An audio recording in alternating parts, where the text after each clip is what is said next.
Boa tarde, meu nome é Ingrid Fernandes e hoje vou apresentar um caso clínico sobre apendicite.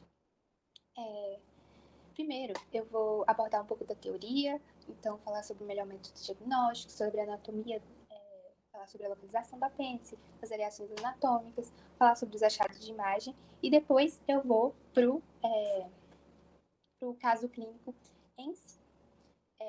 Então, começando pela definição. O que é a apendicite aguda? A apendicite aguda nada mais é que uma inflamação do apêndice, que muitas vezes ela é causada por uma obstrução do lúmen apendicular.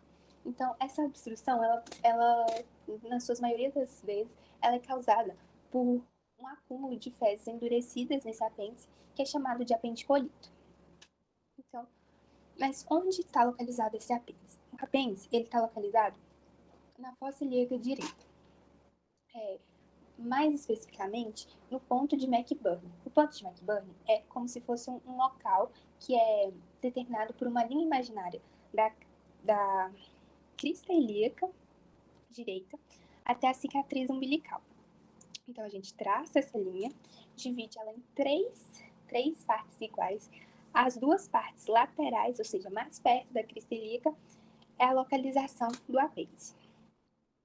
No entanto, a gente sabe que cada indivíduo pode ter algumas variações anatômicas e é muito importante a gente saber essas variações anatômicas. Então, por exemplo, o apêndice ele pode estar localizado atrás do seco. O seco é a primeira porção do intestino grosso na parte do colo ascendente. Então, ele pode estar atrás do seco, pode estar na lateral do seco, pode estar atrás da junção iliocecal, pode estar também na fossa ilíaca propriamente dita, atrás dos vasos ilíacos, dentro da pelve, pode estar para o lado do promontório sacral ou entre o intestino delgado. E por que é importante a gente saber essas variações anatômicas? Quando a gente olha um exame de imagem, a gente precisa localizar o apêndice. Então, só procurar ele na fossa ilíaca direita, talvez ele não está lá. Então, é bom, importante a gente saber essas variações para que possa facilitar o encontro desse apêndice. Então, aqui uma imagem de uma anatomia normal. Então, aqui a gente tem a crista ilíaca desse lado aqui direito, aqui o esquerdo, né? A gente tem aqui a crista ilíaca. Aqui a gente tem o seco, né? A primeira porção do intestino grosso.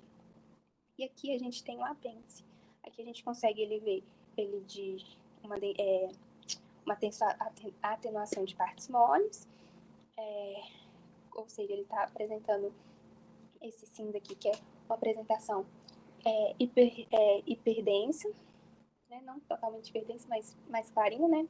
Aqui nesse local. A gente tem, na parte superior dele, a gente tem uma região hipodensa, que está caracterizada a região de uma presença de gases no lúmen apendicular. Então, aqui ele tem sua apresentação normal. Então, agora falando um pouco dos métodos de imagem. O melhor método de imagem, sem dúvida, é a tomografia computadorizada, porque ela vai ser específica e sensível à apendicite aguda. No entanto, a gente pode ter uma utilização para os outros métodos. Por exemplo, a radiografia ela pode ser útil para mostrar o aparecimento de apendicolito, que é aquele fecalito calcificado, então vai ter uma imagem radiopaca, e a presença de gases livres. No caso de uma perfuração de um apêndice, vai ter a presença de gases, ou seja, uma imagem radiotransparente na radiografia. No entanto, a radiografia não é sensível para apendicite aguda. Não, no caso da alteração, a alteração pode demonstrar um apêndice dilatado, hiperecóico, com sombra acústica. No entanto, ele não é muito indicado, é mais indicado só para casos para pacientes jovens. No caso por causa de expor aquele paciente à radiação, né? E preferencialmente para pacientes magros. Outra coisa também tem a ressonância magnética, que do mesmo jeito, em caso de pacientes que a gente não quer expor a radiação ionizada, a gente pode submeter, por exemplo, a grávidas a uma ressonância magnética. Na ressonância magnética vai ter achado de alargamento do lúmen, espessamento da parede e aparecimento de líquido livre periapendicular. E é importante destacar que a ressonância magnética vai ser em T2. Mas o principal é a TC.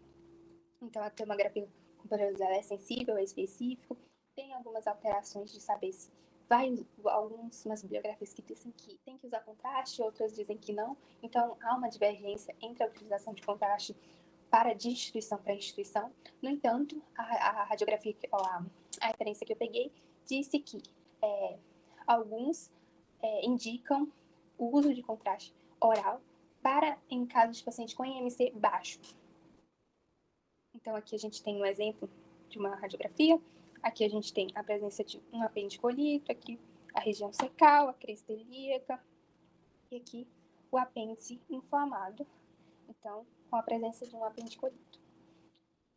Então, aqui, outra coisa que a gente pode destacar é a escala de Avogadro. A escala de Avogadro, ela é utilizada para fazer um diagnóstico de apendicite. Então, a gente tem dor que migra, anorexia, náuseas e vômitos, dor à palpação, descompressão brusca, febre, né, presença de temperatura maior que 37,5 e leucocitose. Então, a partir desses parâmetros que tem uma pontuação, se o paciente tiver de 0 a 3, descarta apendicite. Se tiver de 4 a 6, vai levar esse paciente para observação. E se tiver de 7 a 9, esse paciente é levado para o centro cirúrgico para fazer uma apendicectomia. Então, agora vamos para os achados de imagem. Os achados de imagem, eles são, no caso aqui na TC, então são os achados específicos da TC.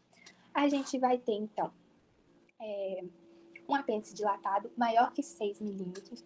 Esse é um valor que varia, né, porque eu vi numa bibliografia que o apêndice ele pode ter uma variação de até 12 milímetros no adulto, então é para a gente ficar mais atento a essa variação.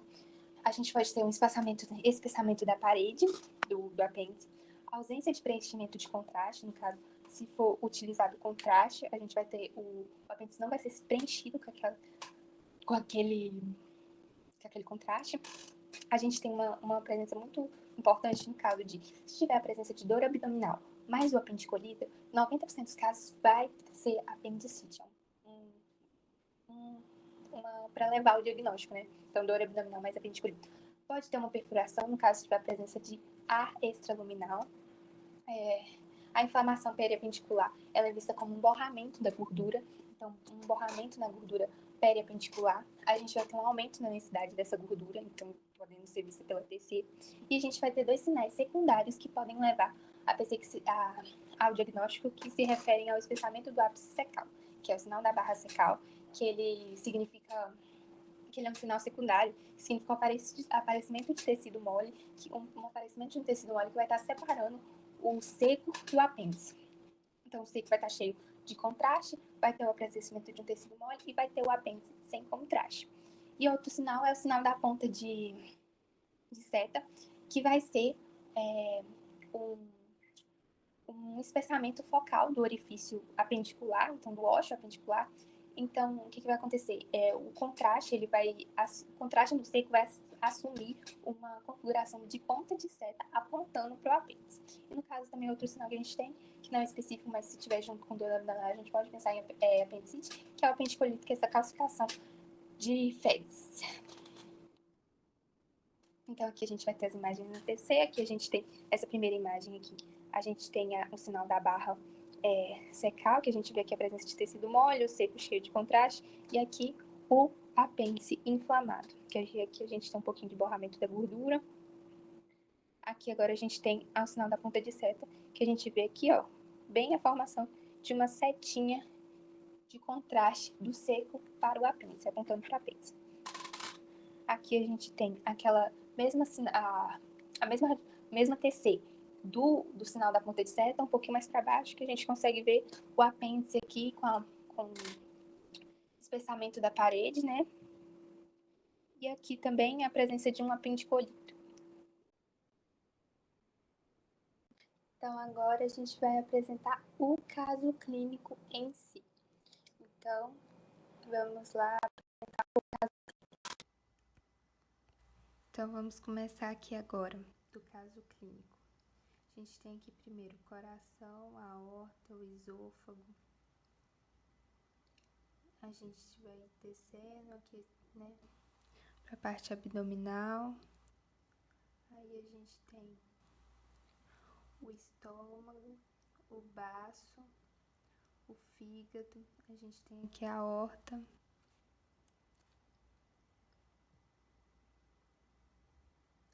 Descendo mais um pouco, a gente vai ter o pâncreas aqui, o rim esquerdo, que é mais alto.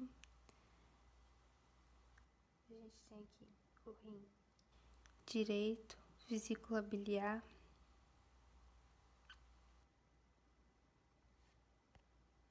A gente tem aqui, descendo mais um pouco, o colo transverso. Descendo mais um pouco. A gente vai analisar agora a presença do apêndice, que a gente já tem uma alteração da gordura.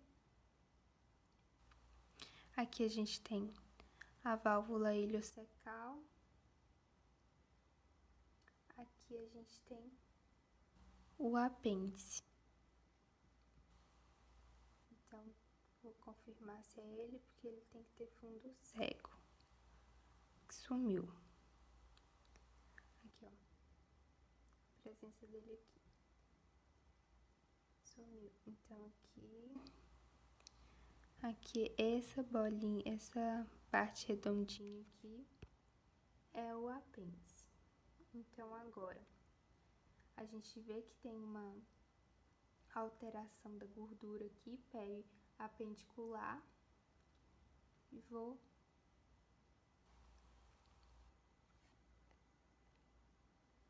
irei medir.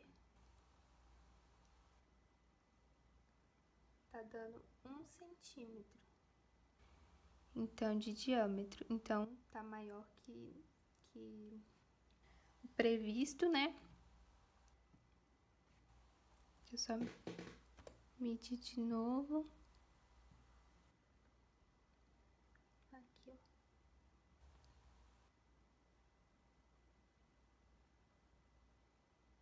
ó. Aqui, desculpa.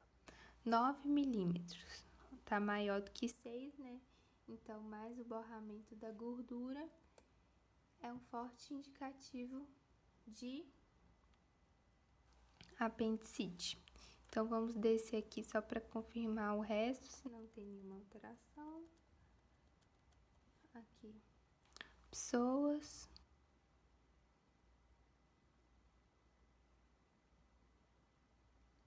Sigmoide. Reto.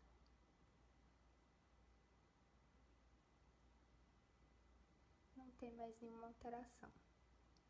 Então, os achados desse paciente para apendicite foram o borramento da gordura, apresentado aqui o borramento da gordura, e o aumento do diâmetro, que consegue ser visualizado. Aqui.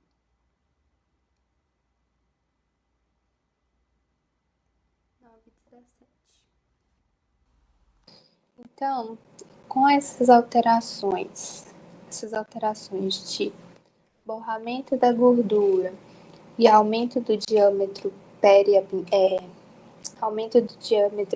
apendicular, a gente consegue fazer o diagnóstico clínico, né? Juntar o diagnóstico clínico com o diagnóstico de imagem e fechar o diagnóstico do caso como apendicite agudo.